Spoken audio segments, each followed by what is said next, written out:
Good afternoon.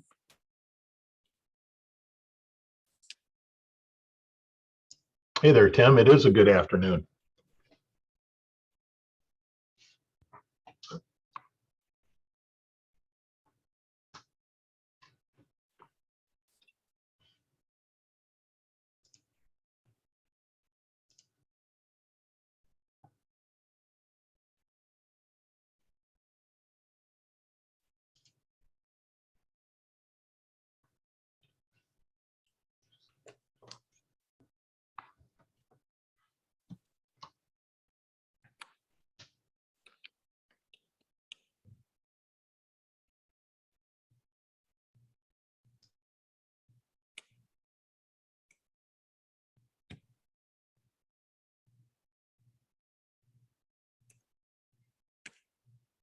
You have quorum, so you can call the meeting to order whenever.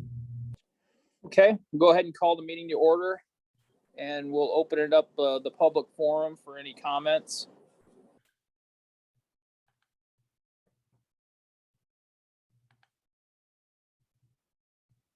I don't have anyone requesting to speak. Okay. Close public comments and move on to agenda item number 1, approval of the July 13, 2022 minutes. Everybody have a chance to read those minutes, and are there any additions, subtractions to the minutes, adjustments? Anybody? Okay.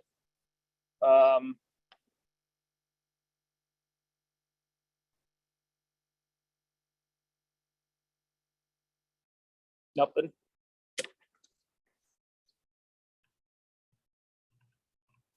Somebody want to make a movement here? Motion to approve. Okay. I'll second Second. that, and okay, and then move to approve the minutes of July 13th. All those in favor say aye. Aye. Aye. Aye. The opposed? The ayes have it, and the minutes are approved. Move on to agenda item number 2, the Luxair report. Steve, do you have it for us? Yep, I've got the data attached there that you guys should have been able to review. As you can see from year to year on fuel sales, it looks like it's been increasing every year. And for this year, we are actually on track to be at the same level as we were before the runway closure. And I did want to quickly talk about the temporary fence that we have up. I believe it was late 2020 when we first talked about using the available funds that the city has to put in a new entrance and put up some permanent fencing. And we put up this temporary fence as a stopgap until we could get the permanent one. However, over time, the fence has deteriorated to the point where we cannot continue to maintain it. So it is going to be coming down here shortly. But hopefully we will be getting a permanent one soon. And I also had a quick note about the HDR report. Luxair has only had a brief chance to review. So we don't have a formal response right now. Just do think it's important for the committee to note that the last communication that we recall with HDR about this information was over a year ago. And as a stakeholder, we didn't have any chance to review any drafts of this document. With our first look of the data, I believe some of it is inaccurate or not current, and doesn't reflect the current business operations or forecasts that are out at the airport. And there's some details and recommendations that we find concerning, but we'll need some time to review it internally, and we'll follow up with more comments as quickly as we can.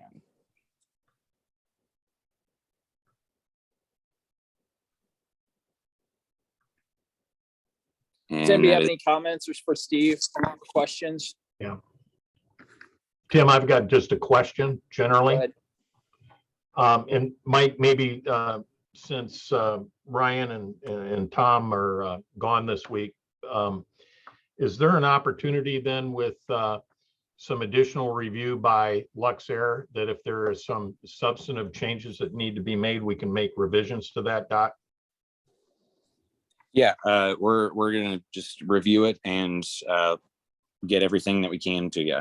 Yeah, Steve, my question really was directed at Mike relative to just the process by which we would make those amendments. Yeah, it is scheduled to be on the city council meeting next week.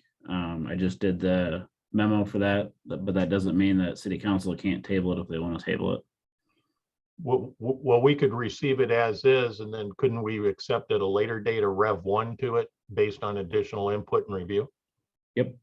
Okay, so I think it's important, at least from I'm just going to say my little world on council, this is a good input document, but I also don't, I think there's some additional review and probably additional questions that will drive some refinement of that document. And so I would envision it goes from a Rev 0 to a Rev 1, maybe even to a Rev 2 before we all say, yeah, that's at a resting point. So if we have that mechanism, that would be great. We could still receive and file it at council as well.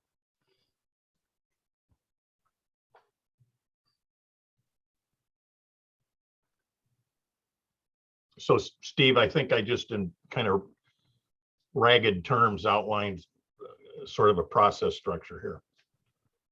All right.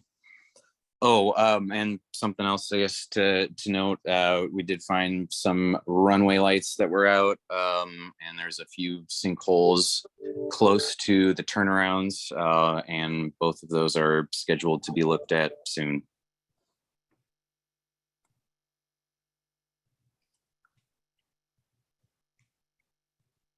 Okay, any other comments for Steve? Okay, we'll move on. The chairman's report, I had something prepared, but I think it's proper to just move on, because I think that there's going to be some discussion about the HDR report, and so I'll just forego that today, and we can move on to item for discussion or action. Motion to receive and file Marion Airport assessment of existing conditions from HDR. I'll make the motion.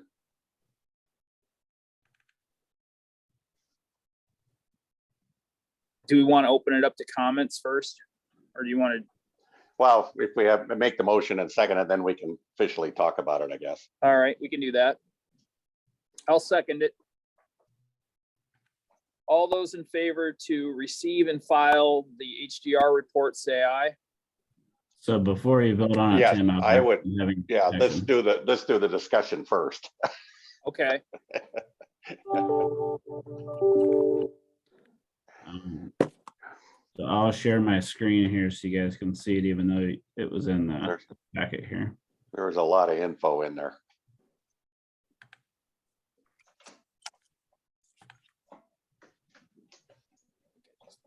And we do have Jerry on the line for specific questions regarding the HDR report. Are you guys seeing it here? Yep, it's on the screen. Okay. So if there's a certain page that you guys want, I guess, let me know, but this is just a receive and file. There was some good discussion, I believe, on like page 16 or 17 regarding the 1028, and then there, and of course the summary at the end I thought was pretty good. You know, it just, there's a lot of stuff in there too, and I agree with Steve. I'm not sure I totally agree with all of the numbers that I'm seeing, but yeah, let's see, you're showing it now. I got it here as well.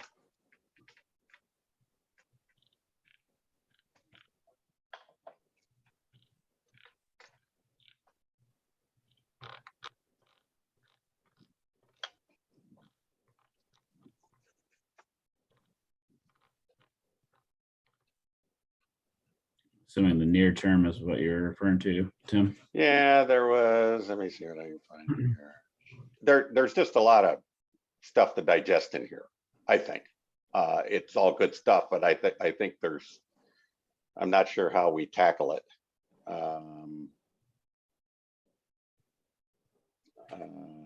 And I think it was brought up that, is this a draft? I think I would definitely call this a draft report. Yeah, so it has been authored by HDR. It has been also been reviewed by Anderson Bogert, and those comments between those two and some revisions. So it's not the first draft, but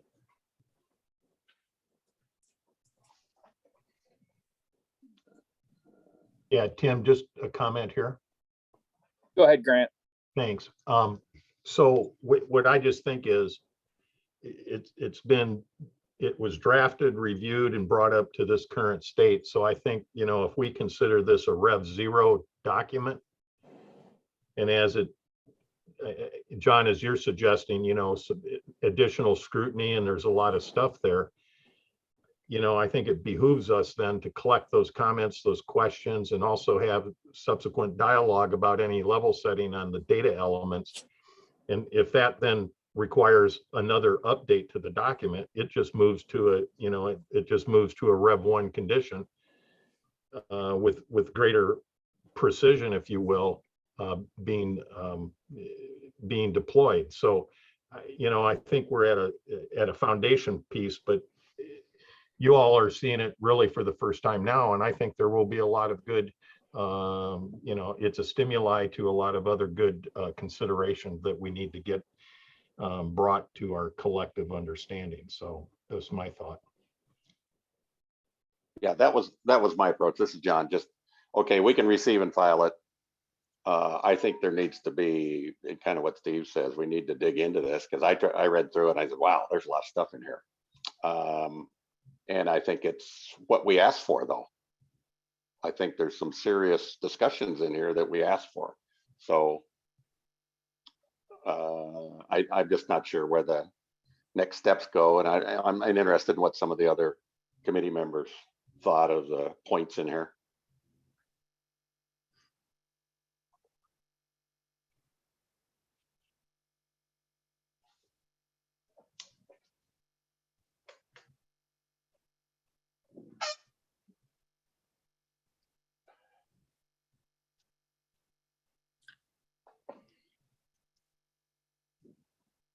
Phil has his hand up. Phil, you should be able to talk.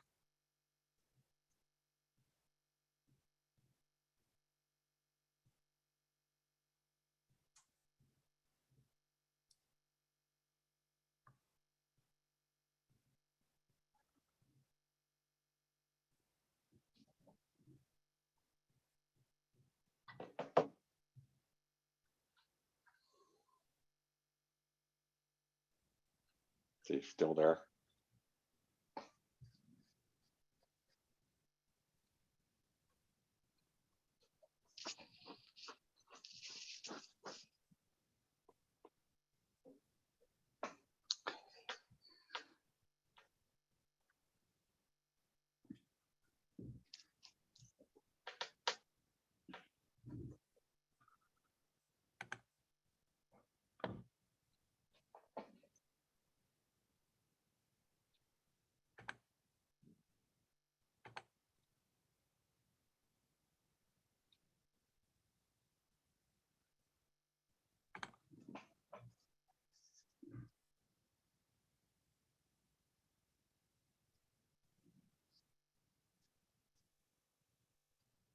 Testing.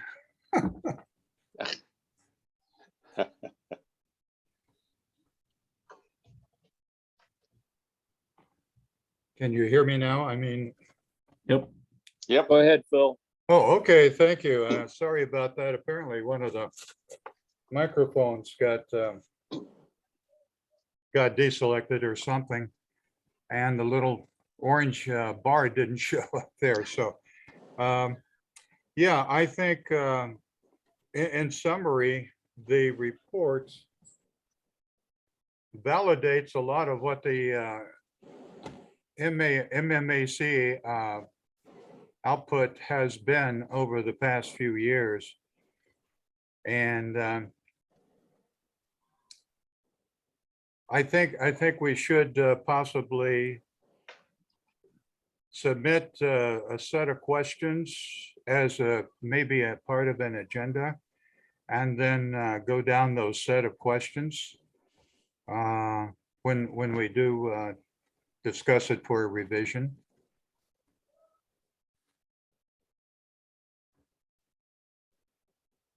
That's just a suggestion.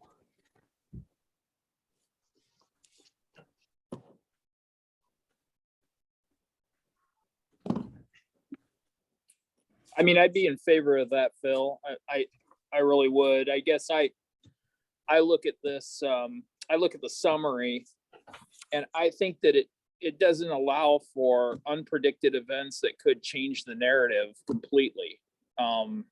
I use a lot of data in my work. I'm in sales, and some things that we have that happen at the place of business that I work at, you can change things just with inspiration and perspiration.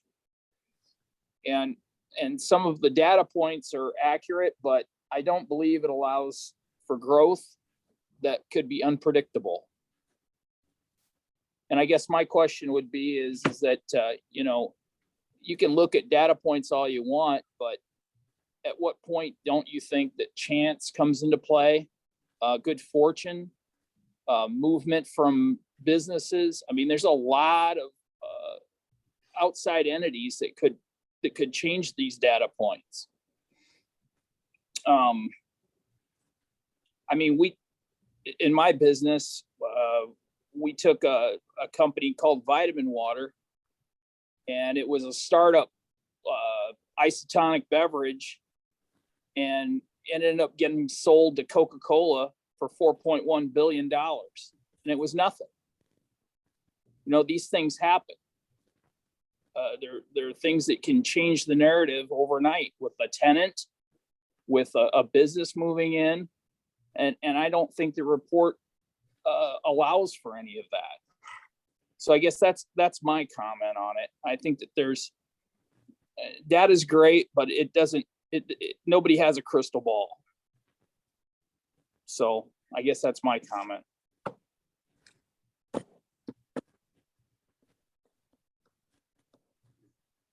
Just one more comment. It seems a lot of text was devoted to the FBO agreements and issues, and it seems that was that issue was cleared up through what do I want to say? Legal issues have been worked out in the background as per the 4722 agreement between the FBO and the city. So I'm wondering if we couldn't reduce the amount of text devoted to the FBO agreement and adjustments, and maybe concentrate more on the future and right sizing and airport improvements. This is John. I just thought the projections on page 9, I think, you know, so the projection saying that it's going to take us to 2030 to get back to pre-pandemic levels, which is another 8 years. I just thought the projections, and I don't know where they came from. I'm sure they got data, but I just thought that was, yeah, we were already at 12,000. Then it's going to take us till 2030 to get back to there. I don't think so. There's some good stuff that Steve turned in, I thought, on operations. So those are the kinds of things I'd like to discuss with the group, you know. John, I'll Yeah. add to that. I think that, you know, we haven't had any marketing for this airport at all, period. You know, Right. nothing. You know, we don't even have a sign out front of the building. I mean, you take all that into, you know, consideration, or, I mean, are we here? You know, are we actively trying to support this airport?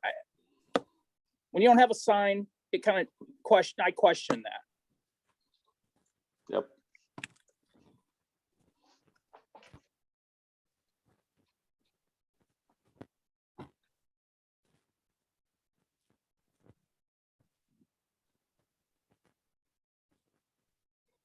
So, Mike, Grant, what do you think the process? We can receive and file it, but I guess what we're saying is that we just like the chance to review the thing.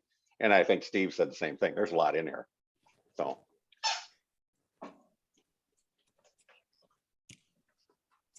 Well, I'll speak kind of from my little garden on the city council.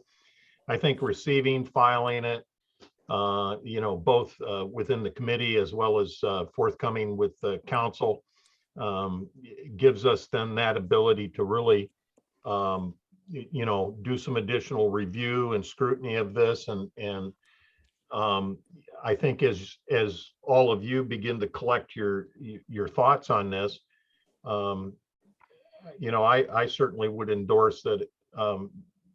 There's some dialogue about the principal changes that all of you would see at a forthcoming meeting. And then if those are of sufficient substance to do a revision to the document. And, I want to, I guess in that process, I certainly want to, Jerry's on today, but he's done, some of the analysis he's done has been guided by, I believe, FAA guidance. But anyway, as we calibrate what the substance of the report is, there's nothing wrong that in another month or two or whatever the case is, we create ourselves a Rev 1 doc, and we guess what we do with that? We receive and file it. It's both within the committee as well as the city council. But I think as this evolves and is enhanced, it's going to, and it's certainly going to be an important input for city council as we move forward with, considerations about while we all go forward with, what the future complexion of the airport looks like. John and Bob went along with several of us down to Iowa City, and we want to continue to really enhance our understandings of what this possibly could be, which dovetails into what Tim said. So this is entitled An Assessment of Existing Conditions, which is, I think, different than a visionary document of what it could be based on a broad-based set of considerations that have to yet be done. So that's kind of my total thinking about this. I think we should, again, refine this and enhance it to the degree where all of you feel confident of the information there, and then we get about the business of the future visioning and documenting it with this as a primary starting input. I think where we get to is these documents are always snapshots in time. And when the process was started, the information may or may not, depending on Steve's comment, they may or may not have been as accurate as they are today. It's how do we receive it, and if we need to place it on file so that the city council can then review it. But how do we express our interest that this document needs to be further refined or updated or whatever, that it is not a completed process. So, it's a lot of times when you receive and place on file, that kind of shuts the process and you're all done. Yeah. We want to somehow make a comment when we receive it and place it on file that we feel that this needs to be further refined. Again, it's a snapshot in time. You guys got to pick, was it right when it started? Is it right now? Is it right? How do you want to do that? That's kind of the concern.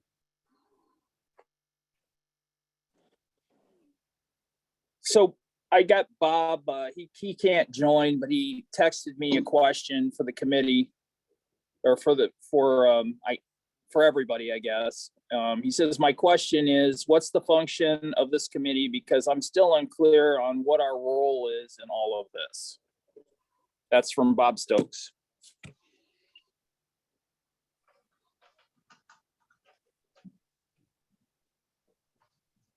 Well, I think in summary, our role is whatever the city council wants our role to be. And as far as what established processes have been, and have they been and followed thoroughly each time, I don't know that we have solid processes in place, as noted by some earlier discussions a couple meetings ago about things that had moved forward and the committee had not seen them. So Yeah, so I think I get what he's coming from. Our agenda item says review and file, right? So I think he's and I might be wrong, but Bob can hear me. But I think maybe he's wanting to know if we're to put together a response to this. Bob, let me know if I'm wrong. Well, we're a recommending body. That's all we can do, but Yeah, but I I think mean, are we're we just- supposed to put together a formal response to the, the HDR report? I would say that's ultimately up to the committee. I mean, if you want to put a small working group together or how you want to go about doing that, you just have to be careful about open records regulations. And he said yes. And what is our role in general? That's what he just responded with. So that's what the gist of his comments were. well, the other thing we could do is, because there's a lot in there, we could modify our motion to receive and file, knowing that there will be additional reviews or whatever you call it, grant chances to digest this thing, because there's a lot in there.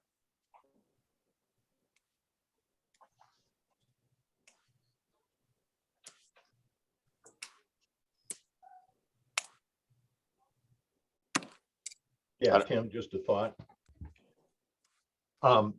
So I think specific to this particular document, the role is, in my view, to be a technical review body. And so, John, kind of on your point,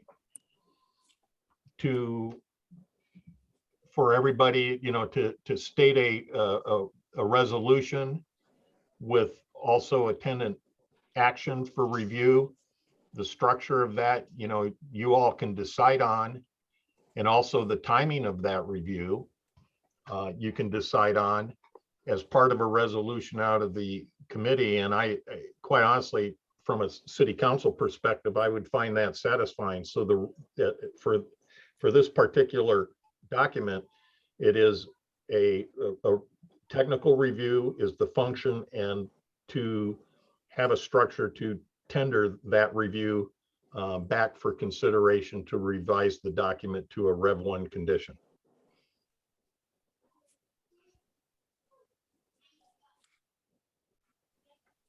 Is that a motion? If somebody wants to consider that it is, but I'm just an ancillary member to the committee. Yeah, I know. I'm up in the cheap seats observing. how about if we make a motion to accept and place on file subject to further review?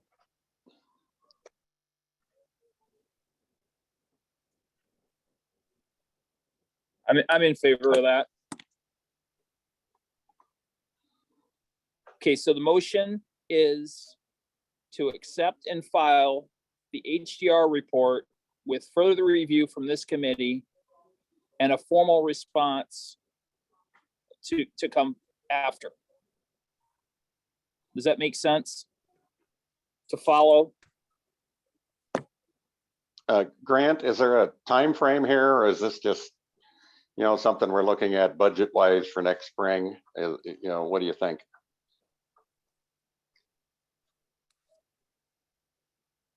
Well, I better be careful and defer to Mike on that, but again, from my vantage point, I would think that if we could have an initial round of review and commentary that we can all take a look at for our next MMAC meeting, that would be helpful. And then maybe for the following meeting, I'm losing track of even what month we're in, September, October. If we could feel that we had enough discourse and review on the document by October, that we can bring it to at least a Rev 1 condition, that I think would meet the inputs that would be useful. Mike, amend that if I'm not accurate in that statement. No, it sounds right. And the thing is that if we do that over the span of 2 committee meetings, I would hope that there are individual discussions amongst all of you, sharing thoughts about particular technical elements if they exist, as well as then, if there's something that you want to point out to Randy and I or Mike, as you go through this, just those individual discussions, but that all nets out at something that comes into the very next meeting. I don't see anything wrong with that. Again, unless because it's formative, it's not calling a decision on anything. But I would hope, anyway, I would just hope that by the end of October, we've got it pretty well nailed down, and that will inform some other decisions that will undoubtedly be in sway at that point, whether they be budgetary or otherwise. As John, I like the sound of the emotion, and I like whoever made the suggestion that we put some questions together and maybe we get them back. Where did the projections come from? Are they based on what Tim brought up that we're going to do to marketing, and maybe Medco has more buildings coming in and businesses, a question like that? Where'd the projections come from? If we get those questions back, I think that's a good starting point. And some of those questions, if you already have a list of questions, say tonight, Jerry might be able to answer some of those tonight. Just depends on what the questions are.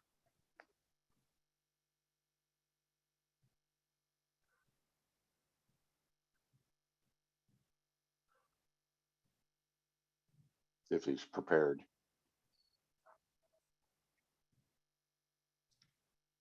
I'm prepared. Fire away. I don't think we are, though. Are we? A good point, Tim. I don't think there's so many things in here that I came across that I would really like to think about. Yeah. I think we need to have time to digest it. Yeah. It is a fairly complicated document, because the scope of work kind of just evolves over time as it is now, from where we basically started. So it's been a really an interesting process on my part, because we really had not set forth a point in time when we could basically say we're finished, we're done. So it is a document. It's almost a living document that will continue to be a living document. And I think to Tim's comment, if in fact these things do change in time, then the document is continually in a state of revision. But to remind you, if this were an FAA funded project, we would not be operating on the basis of speculation or build it and they will come. So you might keep that in mind, and there would be benefit cost considerations taken into it. It's a constrained facility. There are budget constraints, and the reality of the situation must be kept in perspective.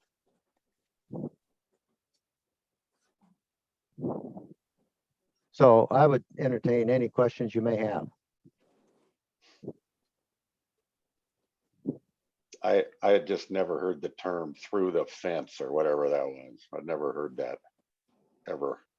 Well, you would be one of the few airports, if not the only one, basically in the state of Iowa that has a through the fence agreement. That was a new one. Basically, FAA takes a very dim view on through the fence arrangements. They basically derive and take away potential revenue from the governing body of the ones that have to pay the bills, which in this particular case is the city.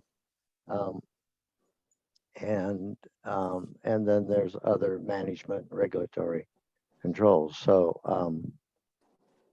in fact, I think we just, you'll find them here and there, but for the most part, not within the FAA central region, would be probably discouraged. So, but Well, and that's a very important point, because that's what we're developing here, is a hybrid type airport. And the council needs to know that if we proceed down this path, correct. the FAA is saying, we don't know if we like this or not. And Right. so that's a council consideration, I think. So anyway. Well, that's why we have such an expanded discussion on through the fence. It's not that you can't have it. I'm not saying that you shouldn't do it.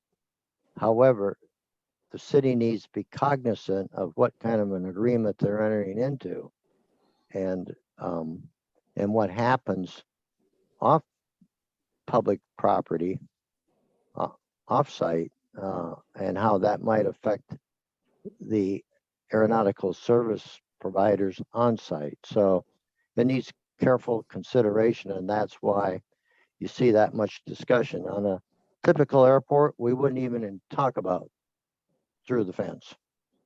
Wouldn't even be a subject that we would have much discussion on, if any. Any other questions?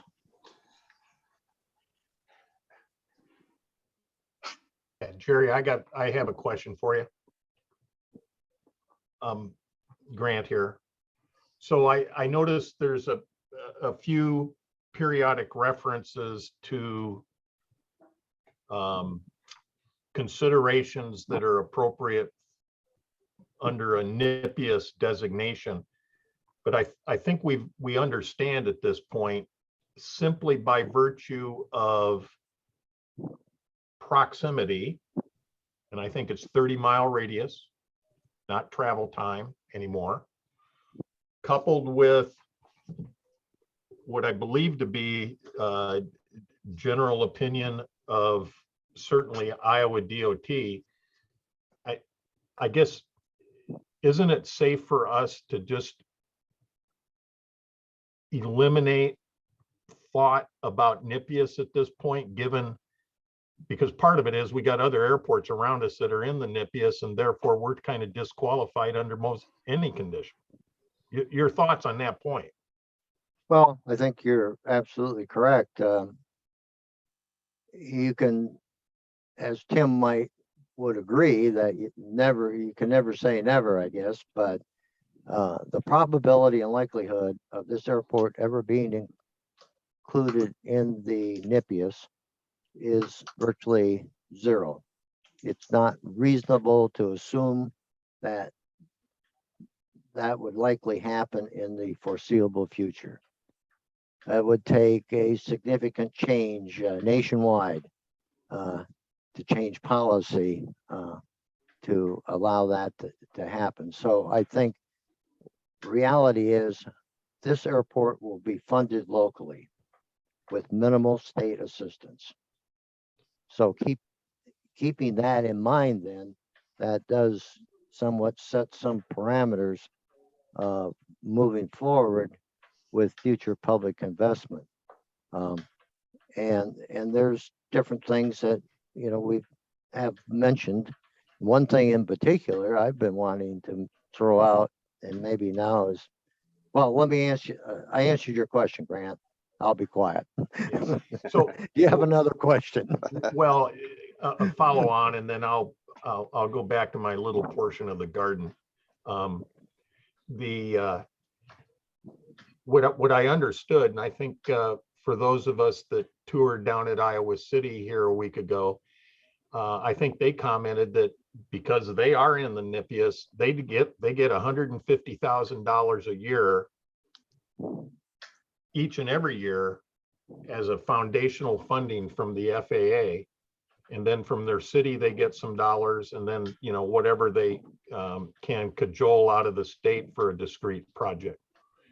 So where I guess where this leaves us is that if there's essentially a zero probability of ever being in the NIPIAS, then the funding sources for Charlie 17 is limited to city derived funding, the natural revenue flow that the airport generates, and that occasional grant that the state DOT would make to us. And so we lose any FAA participation. I guess that's kind of what I understand at this point. That is correct. And in addition to the 150,000 non-primary entitlement dollars, the NIPIAS airports get, Iowa City being one, Monticello, Benton for another, Macokota, actually Tipton even is in the NIPIAS now. So they do realize that. And then in addition to the bipartisan infrastructure bill, there's additional funds now that can be banked up to 5 years. And many of them airports will bank their entitlement dollars and then be able to carry out a project based on a 90-10 funding, supplemental by discretionary funds. But going back to an earlier comment with the discussion on the FBO, when we started this project, I don't know, a year ago, quite frankly, I can tell everybody, I could not figure out for the longest time what kind of a structure and management and who was running the airport and what was going on. And I think the value of them first few pages with regards to that discussion and the various council resolutions documents from a historic perspective how this has evolved over time. I would recommend that be retained, because someone needs to go back and make a reference and remind themselves how you got where you got and where you are at the present time. And with that, then I would throw out an item for discussion, since we're talking about funding. One of the early concerns we had was, what is the revenue stream? Well, I think there is no revenue stream to date. So if the city is going to move forward with all these public investments, what is the revenue stream then? And other than saying, well, it's going to have to be locally funded, and then we have not yet identified the source. I think early on, we even threw out the idea of an airport authority that could be created to manage and generate and provide some level of revenue as allowed by Chapter 330A of the Iowa Code. But these are all fairly in-depth discussions. And so whether we're talking about the NIPIAS aeronautical forecast, and I can also tell you on forecast, most every forecast done, including most of those probably within the Iowa DOT system, are way overestimated. FAA, through their traffic flow management now, has been able to really zero in on, and what we are finding that there's a lot of optimism, but not actually supported by actual counts. So any other questions? I like John Bender's comment. Mike Goldberg had some good comments. Tim Schaefer, let's see. think everybody else has dropped off.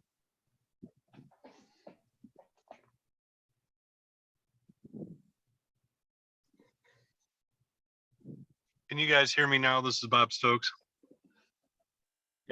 Yep. All right. Tim, thanks for trying to convey my message through text. And I apologize. I've been on since the beginning. I've been a guest for a while. I've been probably every other type of participant. I guess my question and what I was trying to tell Tim was, reading back on the city's website on what our task is, and it's to ensure proper development and operation of the airport. But to get this this report that was dated June 2nd, 2022, 2 days before this meeting, and then we're asked to do something with it. I'm like, whoa, what are we supposed to be doing here as a committee? And I think it gets back to the root of, what is our task? What is our role in this whole thing? That's kind of what I'm struggling with. There's a lot of information here. I've only probably spent 20 minutes on it. I apologize. But yes, a lot more discussion needs to happen. Jerry brings up some very good topics here, just in this little bit of banter back and forth. I appreciate that. I'm not sure what we were supposed to do with this document in today's meeting. I appreciate seeing it. It's great information, a lot of information. So thank you for sharing it. But that's kind of where I was going earlier with Tim. And again, I was trying to convey all that through text while I'm driving and listening. So anyhow, I think we do need to table it or have further discussion, and getting more questions on the table back to the group would be beneficial. So anyhow, thank you.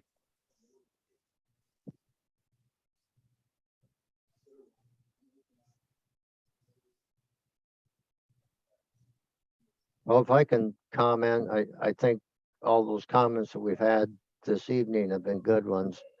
And again, I would remind everyone that this document is not following what we would call a master plan scope of work or any defined scope of work that you would typically do. This is really a process.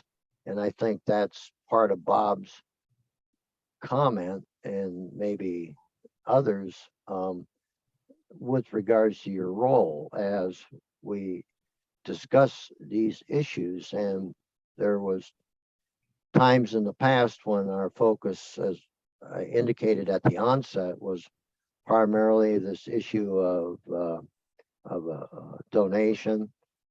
Then we had much discussion relative to safety related items, everything from FOD on the runway to wildlife hazard threats. So we and then we discussed land use and offsite subdivisions and noise issues. Well, I can't think quite a range of subjects, but I think probably the one that continually will require more discussion is one once it's decided, and the recommendation within the framework of the ability to implement the improvements today is set forth as an existing condition related to safety, aircraft parking, aircraft storage, getting the full use of the runway, taking advantage of the instrument approach procedures that are being developed, that Mike has worked with Hughes on. I mean, those are really good minimums based on the existing thresholds, getting those published, moving that threshold. So there is a use of the runway, 4,000 feet in both directions. Providing aircraft parking that really has adequate, but we have all this aeronautical activity. We got to have a place to park airplanes and wingtip clearances. I mean, it's just that simple. Taxi lanes that are the standard. And so if there isn't any activity, then we don't worry about it. But if there is that activity, then I think these are things that are really related to safety, which at early on, a few months ago, was probably the number one concern or priority and focus of our discussion. Once we passed over who owns what, so on and so forth. And so if you right size it today where it's manageable, you can finance it and figure out how to fund and implement these improvements that we're talking about to support the aeronautical activity that either exists or within the next few years will exist or is anticipated, where it's reasonably assumed it will exist, then you've accomplished a lot. And then if you go beyond that, and you have the aeronautical justification, because that goes back to what Tim said, it could happen overnight. Well, if it happens overnight, that'd be the most wonderful thing that would ever happen. But of the 100 and some airports we have in the state of Iowa, a lot of them have been waiting for something to happen overnight for years, and it hasn't happened in the last 50. So in reality, and that really is framed within why both Iowa DOT and the state would say, you know, we don't build it and they will come. And once you get there, then we can move forward. And I think as the city council and staff and visits with some of these other airports, they'll see that to be actually the case. And whereas I think even in the report under the B1 and B2 aircraft, under the turbine aircraft, you can accommodate them lighter, smaller jets. And so, but you have to have a place to park these airplanes. You've got to be able to provide the aeronautical services and all these sorts of things. So that's my stumps or my speech, I guess.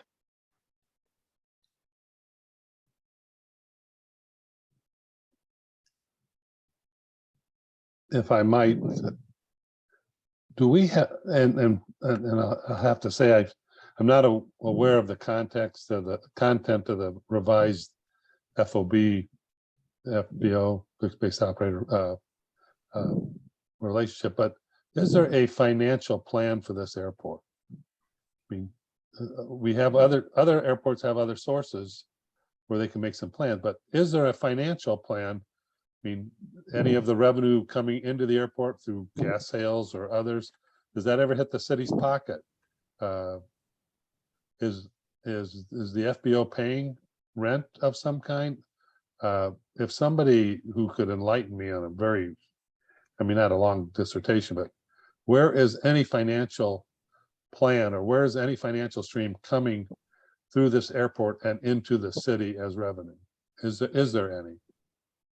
Well, if you don't mind, I'll respond to that, because at the onset, I think the framework and place where we started, there was no revenue coming to the city. The city has spent approximately $4 million outlay to date. And it owns lot 1, 20 some acres. And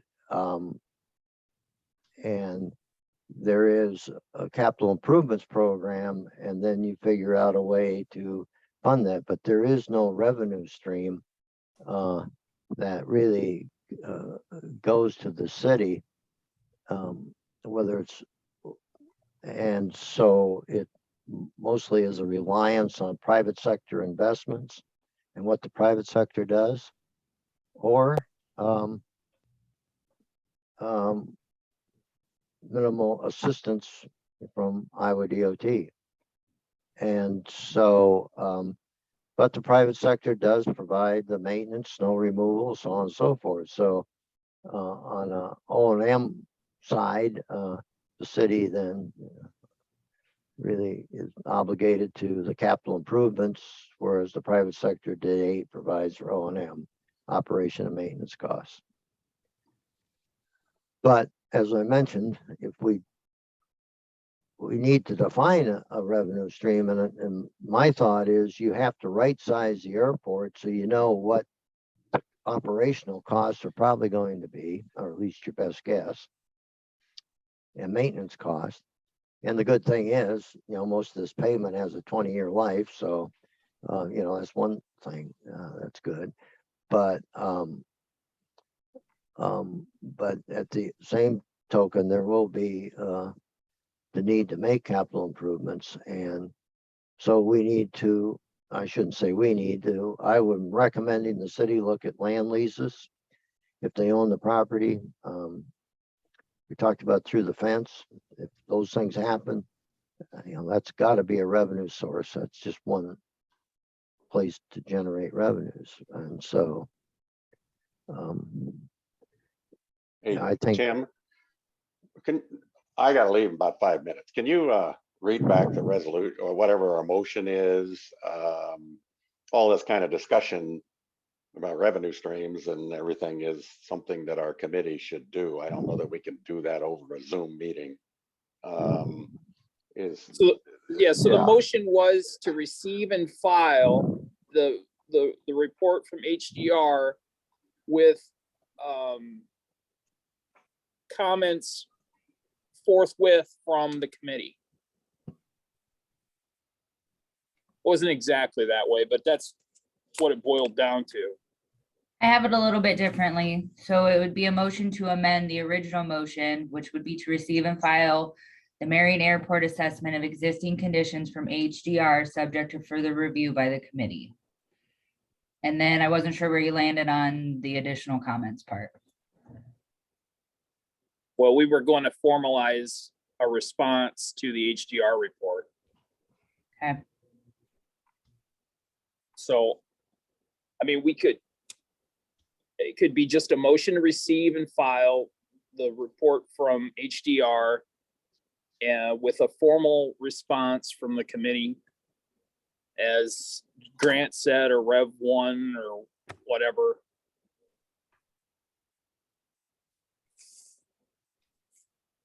I think the initial motion that she read is probably on point without all the details as far as how we're going to get there.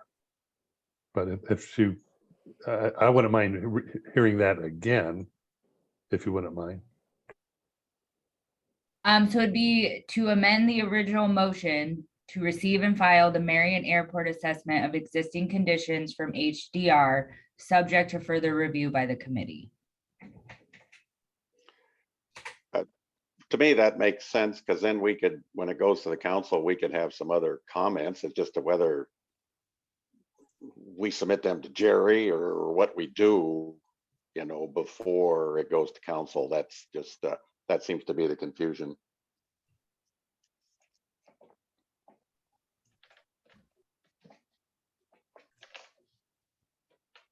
And we're not tied to a timeline either in that regard, but I don't know if we should or should not be.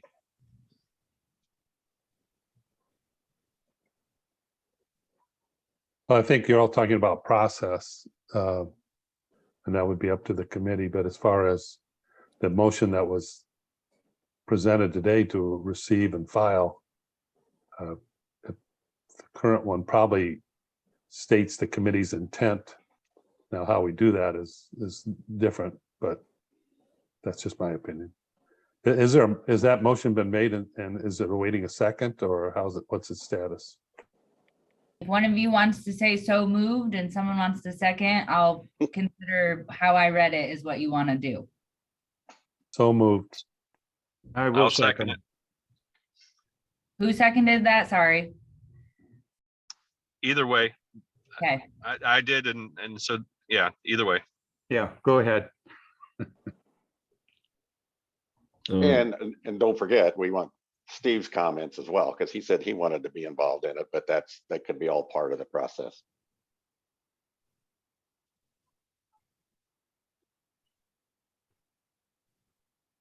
All right, all in favor of moving the motion forward, say aye. Aye. Aye. Opposed? The ayes have it and the motion moves forward. I think you just, if we want to process, we could all come up with some questions and just submit them to you, Tim, or however you want That's to do it. fine. Yeah, And then I would say do that in a week or so, you know? yeah. Comments or questions can come to me and then I'll gather them all up and maybe John and I can, you and John and I can get together and we can put these together, type them up. That sound good? Yeah, works for me. How Sounds about you, good. Mike? You all right, Mike?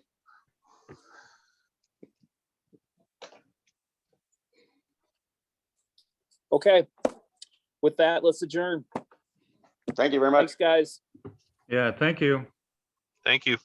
Thanks all.